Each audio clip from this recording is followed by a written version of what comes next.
लीजिए सुनिए प्रेमचंद की लिखी कहानी सच्चाई का उपहार। वाचन समीर गोस्वामी का है।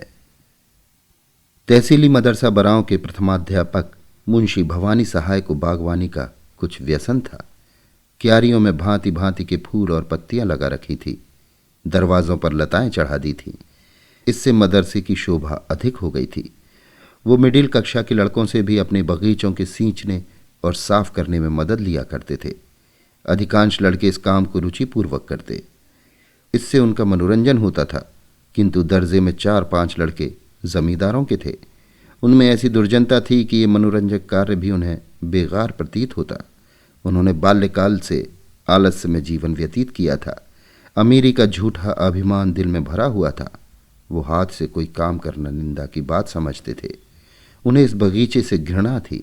जब उनके काम करने की बारी आती तो कोई ना कोई बहाना करके उड़ जाते। इतना ही नहीं, दूसरे लड़कों को बहकाते और कहते, वाह, पढ़ें फारसी, बेचें तेल। यदि खुरपी कुदाल ही करना है तो मदरसे में किताबों से सिर मारने की क्या ज़रूरत। यहाँ पढ़ने आते हैं, कुछ मजूरी करने नहीं आते। मुंशी जी इस अवज्ञा के लिए उन्हें कभी कभी दंड दे देते थे। इससे उनका द्वेष और भी बढ़ता था। अंत में यहाँ तक नौबत पहुंची कि एक दिन उन लड़कों ने सलाह करके उस पुष्प वाटिका को विध्वंस करने का निश्चय किया। 10 बजे मदरसा लगता था, किंतु उस दिन वो 8 बजे ही आ गए और बगीचे में घुसकर उसे उजाड़ने लगे। कहीं पौधे उखाड़ फेंके, कहीं क्यारियों को रौंद डाला। पानी की नालियां तोड़ डाली, क्यारियों की मेड़ें खोद डाली। मारे भय की छाती धड़क रही थी कि कहीं कोई देखता ना हो। लेकिन एक छोटी सी फुलवाड़ी के उजड़ते कितनी देर लगती है। 10 मिनट में हरा भरा बाग नष्ट हो गया। तब ये लड़के शीघ्रता से निकले, लेकिन दरवाजे तक आए थे कि उन्हें अपने सहपाठी की सूरत दिखाई दी। ये एक दुबला पतला दरिद्र और चतुर लड़का था। उसका नाम बाज बहादुर था। बड़ा गंभीर शांत लड़का था। ऊधम पार्टी के लड़के उससे जलते थे। उसे देखते ही उनका रक्त सूख गया। विश्वास हो गया कि इसने ज़रूर देख लिया। ये मुंशी जी से कहे बिना न रहेगा। बुरे फंसे। आज कुशल नहीं है। ये राक्षस इस समय यहाँ क्या करने आया था। आपस में इशारे हुए कि मिला लेना चाहिए। जगत सिंह उनका मुखिया था। आगे बढ़कर बोला, आज इतने सवेरे कैसे आ गए? हमने तो आज तुम लोगों के गले की फांसी छुड़ा दी। लाला बहुत दिक किया करते थे, ये करो वो करो, मगर यार देखो, कहीं मुंशी जी से जड़ मत देना, नहीं तो लेने के देने पड़ जाएंगे। जयराम ने कहा, कह क्या देंगे, अपने ही तो हैं। हमने जो कुछ किया है वो सबके लिए किया है, केवल अपनी भलाई के लिए नहीं। चलो यार, तुम्हें बाजार की सैर करा दे, मुंह मीठा करा दे। बाज बहादुर ने कहा, नहीं, मुझे आज घर पर पाठ याद करने का अवकाश नहीं मिला, यहीं बैठकर पढ़ूंगा। जगत सिंह, अच्छा मुंशी जी से कहोगे तो ना? बाज बहादुर, मैं स्वयं कुछ ना कहूंगा, लेकिन उन्होंने मुझसे पूछा तो। जगत सिंह, कह देना मुझे नहीं मालूम। बाज बहादुर, ये झूठ मुझसे ना बोला जाएगा। जयराम, अगर तुमने चुगली खाई और हमारे ऊपर मार पड़ी तो हम तुम्हें पीटे बिना ना छोड़ेंगे। बाज बहादुर, हमने कह दिया कि चुगली ना खाएंगे, लेकिन मुंशी जी ने पूछा तो झूठ भी ना बोलेंगे। जयराम, तो हम तुम्हारी हड्डियां भी तोड़ देंगे। बाज बहादुर, इसका तुम्हें अधिकार है। 10 बजे जब मदरसा लगा और मुंशी भवानी सहाय ने बाग की ये दुर्दशा देखी तो क्रोध से आग हो गए। बाग उजड़ने का उतना खेद न था जितना लड़कों की शरारत का। यदि किसी साण ने ये दुष्कृत्य किया होता तो वो केवल हाथ मलकर रह जाते, किंतु लड़कों के इस अत्याचार को सहन न कर सके। जो ही लड़के दर्जे में बैठ गए, वो तेवर बदले हुए आए और पूछा, ये बाग किसने उजाड़ा है? कमरे में सन्नाटा छा गया। अपराधियों के चेहरे पर हवाएं उड़ने लगी। मिडिल कक्षा के 25 विद्यार्थियों में कोई ऐसा न था जो इस घटना को ना जानता हो, किंतु किसी में ये साहस न था कि उठकर साफ साफ कह दे। सबके सब सिर झुकाए मौन धारण किए बैठे थे। मुंशी जी का क्रोध और भी प्रचंड हुआ। चिल्लाकर बोले, मुझे विश्वास है कि ये तुम ही लोगों में से किसी की शरारत है। जिसे मालूम हो स्पष्ट कह दे, नहीं तो मैं एक सिरे से पीटना शुरू करूंगा। फिर कोई ये ना कहे कि हम निरपराध मारे गए। एक लड़का भी ना बोला। वही सन्नाटा। मुंशी जी, देवी प्रसाद तुम जानते हो? देवी: जी नहीं, मुझे कुछ नहीं मालूम। शिवदत्त तुम जानते हो? जी नहीं, मुझे कुछ नहीं मालूम। बाज बहादुर: तुम कभी झूठ नहीं बोलते, तुम्हें मालूम है? बाज बहादुर खड़ा हो गया। उसके मुखमंडल पर वीरत्व का प्रकाश था, नेत्रों में साहस झलक रहा था। बोला, जी हां। मुंशी जी ने कहा, शाबाश। अपराधियों ने बाज बहादुर की ओर रक्तवर्ण आंखों से देखा और मन में कहा, अच्छा। भवानी साहब बड़े धैर्यवान मनुष्य थे, यथाशक्ति लड़कों को यातना नहीं देते थे, किंतु ऐसी दुष्टता का दंड देने में वो लेश मात्र भी दया न दिखाते थे। छड़ी मंगाकर 5 अपराधियों को 10-10 छड़ियां लगाईं, सारे दिन बेंच पर खड़ा रखा और चाल चलन के रजिस्टर में उनके नाम के सामने काले चिन्ह बना दिए। बाज बहादुर से शरारत पार्टी वाले लड़के यूं ही जला करते थे। आज उसकी सच्चाई के कारण उसके खून के प्यासे हो गए। यंत्रणा में सहानुभूति पैदा करने की शक्ति होती है। इस समय दर्जे के अधिकांश लड़के अपराधियों के मित्र हो रहे थे। उनमें षड्यंत्र रचा जाने लगा कि आज बाज बहादुर की खबर ली जाए, ऐसा मारो कि फिर मदरसे में मुंह न दिखाए। ये हमारे घर का भेदी है, दगाबाज बड़े सच्चे की दुम बना है। आज इस सच्चाई का हाल मालूम हो जाएगा। बेचारे बाज बहादुर को इस गुप्त लीला की जरा भी खबर न थी। विद्रोहियों ने उसे अंधकार में रखने का पूरा यत्न किया था। छुट्टी होने के बाद बाज बहादुर घर की तरफ चला। रास्ते में एक अमरूद का बाग था। वहां जगत सिंह और जयराम कई लड़कों के साथ खड़े थे। बाज बहादुर चौंका, समझ गया कि ये लोग मुझे छेड़ने पर उतारू हैं, किंतु बचने का कोई उपाय न था। वो हिचकता हुआ आगे बढ़ा। जगत सिंह बोला, आओ लाला, बहुत राह दिखाई, आओ सच्चाई का इनाम लेते जाओ।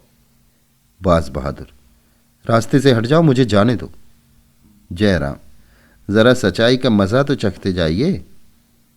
बाज बहादुर, मैंने तुमसे कह दिया कि जब मेरा नाम लेकर पूछेंगे तो मैं कह दूंगा। जयराम, हमने भी तो कह दिया था कि तुम्हें इस काम का इनाम दिए बिना ना छोड़ेंगे। ये कहते हुए वो बाज बहादुर की तरफ घूंसा तान कर बढ़ा। जगत सिंह ने उसके दोनों हाथ पकड़ने चाहे। जयराम का छोटा भाई शिवराम अमरूद की एक टहनी लेकर झपटा। शेष लड़के चारों तरफ खड़े होकर तमाशा देखने लगे। ये रिजर्व सेना थी जो आवश्यकता पड़ने पर मित्र दल की सहायता के लिए तैयार थी। बाज बहादुर दुर्बल लड़का था, उसकी मरम्मत करने को वो 3 मजबूत लड़के काफ़ी थे। सब लोग यही समझ रहे थे कि क्षण भर में ये तीनों उसे गिरा लेंगे। बाज बहादुर ने देखा कि शत्रुओं ने शस्त्र प्रहार करना शुरू कर दिया तो उसने कनखियों से इधर उधर देखा। तब तेजी से झपट कर शिवराम के हाथ से अमरूद की टहनी छीन ली और 2 कदम पीछे हटकर टहनी ताने हुए बोला, तुम मुझे सच्चाई का इनाम या सजा देने वाले कौन होते हो? दोनों ओर से दाव पैंच होने लगे। बाज बहादुर था तो कमजोर, पर अत्यंत चपल और सतर्क था। उस पर सत्य का विश्वास हृदय को और भी बलवान बनाए हुए था। सत्य चाहे सिर कटा दे, लेकिन कदम पीछे नहीं हटता। कई मिनट तक बाज बहादुर उछल उछल कर वार करता और हटाता रहा, लेकिन अमरूद की टहनी कहाँ तक थाम सकती। जरा देर में उसकी धज्जियां उड़ गईं। जब तक उसके हाथ में वो हरी तलवार रही, कोई उसके निकट आने की हिम्मत न करता था। निहत्था होने पर भी वो ठोकरों और घूसों से जवाब देता रहा, मगर अंत में अधिक संख्या ने विजय पाई। बाज बहादुर की पसली में जयराम का एक घूंसा ऐसा पड़ा कि वो बेदम होकर गिर पड़ा। आंखें पथरा गईं और मूर्छा सी आ गई। शत्रुओं ने ये दशा देखी तो उनके हाथों के तोते उड़ गए। समझे इसकी जान निकल गई। बेतहाशा भागे। कोई 10 मिनट पीछे बाज बहादुर सचेत हुआ। कलेजे पर चोट लग गई थी। घाव ओछा पड़ा था, जिस पर भी खड़े होने की शक्ति न थी। साहस करके उठा और लंगड़ाता हुआ घर की ओर चला। उधर ये विजयी दल भागते भागते जयराम के मकान पर पहुंचा। रास्ते ही में सारा दल तितर बितर हो गया। कोई इधर से निकल भागा, कोई उधर से। कठिन समस्या आ पड़ी थी। जयराम के घर तक केवल 3 सुदृढ़ लड़के पहुंचे। वहां पहुंचकर उनकी जान में जान आई।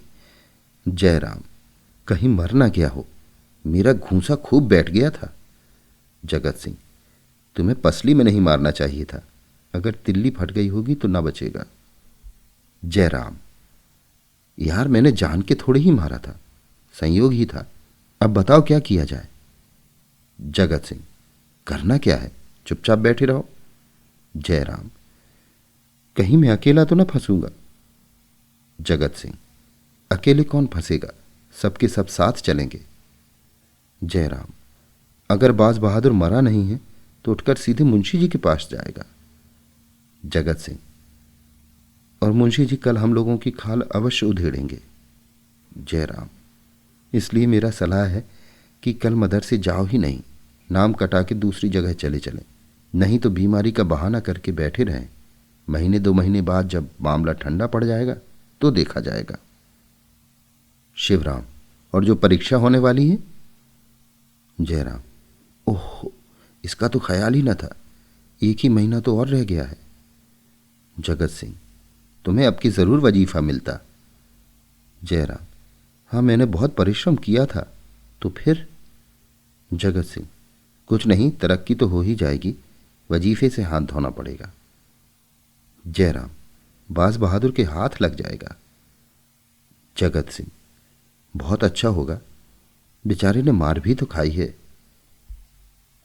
दूसरे दिन मदरसा लगा। जगत सिंह, जयराम और शिवराम तीनों गायब थे। वली मोहम्मद पैर में पट्टी बांध आए थे, लेकिन भय के मारे बुरा हाल था। कल के दर्शक गण भी थरथरा रहे थे कि कहीं हम लोग गेहूं के साथ घुन की तरह न पिस जाएं। बाज बहादुर नियमानुसार अपने काम में लगा हुआ था। ऐसा मालूम होता था कि मानो उसे कल की बातें याद ही नहीं हैं। किसी से उनकी चर्चा न की। हाँ, आज वो अपने स्वभाव के प्रतिकूल कुछ प्रसन्नचित्त देख पड़ता था। विशेषतः कल की योद्धाओं से वो अधिक हिला मिला हुआ था। वो चाहता था कि ये लोग मेरी ओर से निशंक हो जाएं। रात भर की विवेचना के पश्चात उसने यही निश्चय किया था, और आज जब संध्या समय वो घर चला तो उसे अपनी उदारता का फल मिल चुका था। उसके शत्रु लज्जित थे और उसकी प्रशंसा करते थे। मगर ये तीनों अपराधी दूसरे दिन भी न आए। तीसरे दिन भी उनका कोई पता न था। वो घर से मदरसे को चलते, लेकिन देहात की तरफ निकल जाते। वहाँ दिन भर किसी वृक्ष के नीचे बैठे रहते अथवा गुल्ली डंडे खेलते। शाम को घर चले आते। उन्होंने ये पता लगा लिया था कि समर के अन्य सभी योद्धागण मदरसे आते हैं और मुंशी जी उनसे कुछ नहीं बोलते, किंतु चित्त से शंका दूर न होती थी। बाज बहादुर ने जरूर कहा होगा, हम लोगों के जाने की देर है। गए और वे भाव की पड़ी। यही सोचकर मदरसे आने का साहस न कर सकते थे। चौथे दिन प्रातःकाल तीनों अपराधी बैठे सोच रहे थे कि आज किधर चलना चाहिए। इतने में बाज बहादुर आता हुआ दिखाई दिया। इन लोगों को आश्चर्य तो हुआ, परंतु उसे अपने द्वार पर आते देखकर कुछ आशा बंध गई। ये लोग अभी बोलने भी ना पाए थे कि बाज बहादुर ने कहा, क्यों मिस्टर, तुम लोग मदरसे क्यों नहीं आते? 3 दिन से गैर हाजिरी हो रही है। जगत सिंह, मदरसे क्या जाए, जान भारी पड़ी है। मुंशी जी एक हड्डी भी तो ना छोड़ेंगे। बाज बहादुर, क्यों? वली मोहम्मद, दुर्गा सभी तो जाते हैं। मुंशी जी ने किसी से भी कुछ कहा? जयराम, तुमने उन लोगों को छोड़ दिया होगा, लेकिन हमें भला तुम क्यों छोड़ने लगे? तुमने एक एक की 3-3 जड़ी होंगी।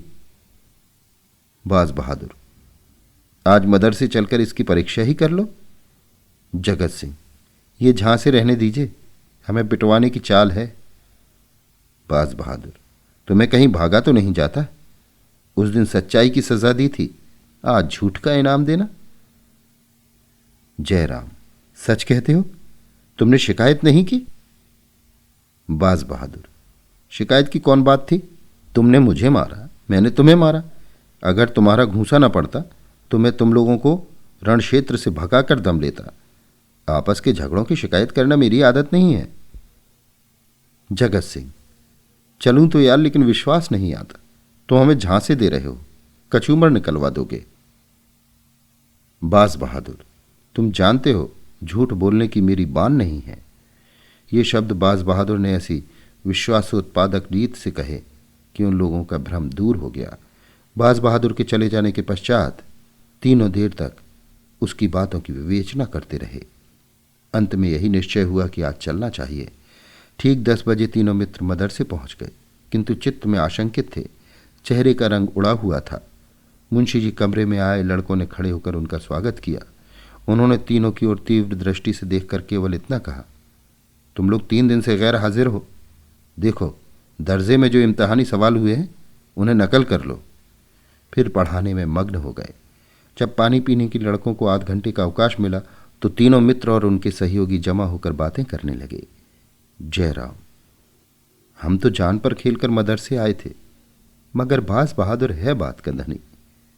वली मोहम्मद, मुझे तो ऐसा मालूम होता है वो आदमी नहीं देवता है। ये आंखों देखी बात ना होती तो मुझे कभी इस पर विश्वास ना आता। जगत सिंह, भलमनसी इसी को कहते हैं। हमसे बड़ी भूल हुई कि उसके साथ ऐसा अन्याय किया। दुर्गा, चलो उससे क्षमा मांगे। जयराम, हाँ तुम्हें खूब सूझी। आज ही जब मदरसा बंद हुआ तो दर्जे के सब लड़के मिलकर बाज बहादुर के पास गए। जगत सिंह उनका नेता बनकर बोला, भाई साहब, हम सब के सब तुम्हारे अपराधी हैं। तुम्हारे साथ हम लोगों ने जो अत्याचार किया है उस पर हम हृदय से लज्जित हैं। हमारा अपराध क्षमा करो। तुम सज्जनता की मूर्ति हो, हम लोग उजड, गंवार और मूर्ख हैं। हमें अब क्षमा प्रदान करो। बाज बहादुर की आंखों में आंसू आए। बोला, मैं पहले भी तुम लोगों को अपना भाई समझता था और अब भी वही समझता हूं। भाइयों के झगड़े में क्षमा कैसी? सबके सब उससे गले मिले। इसकी चर्चा सारे मदरसे में फैल गई। सारा मदरसा बाज बहादुर की पूजा करने लगा। वो अपने मदरसे का मुखिया, नेता और सिरमौर बन गया। पहले उसे सच्चाई का दंड मिला, अब की सच्चाई का उपहार मिला। अभी आप सुन रहे थे प्रेमचंद की लिखी कहानी सच्चाई का उपहार। वाचन समीर गोस्वामी का था।